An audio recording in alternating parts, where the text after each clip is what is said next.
Joni, unajua nakaa nawaza, kwa nini watu wabaya wanaishi maisha mazuri ikiwa watu wema wanazidi kuteseka?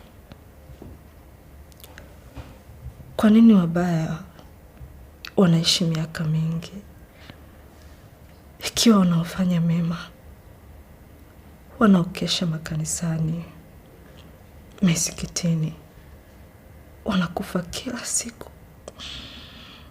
Tena wengine wanakufa ikiwa bado wadogo.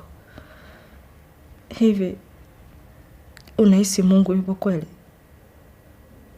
Unahisi Mungu ni mwema kama vitabu vya dini vinavyosema? Hey. No.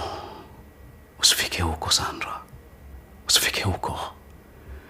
Mungu ni mwema. Na Mungu anatupenda sote. Please usifike huko. Hapana Joni. Nahisi Mungu ananichukia sana. Najihisi mimi ni mtenda dhambi. Na ndio maana nachukua kila aina ya furaha yangu kutoka kwangu. Amenichukua mama yangu. Amenichukua mwanangu. Sasa amechukua kizazi changu. Kinachofuata ni kuchukua upendo wangu.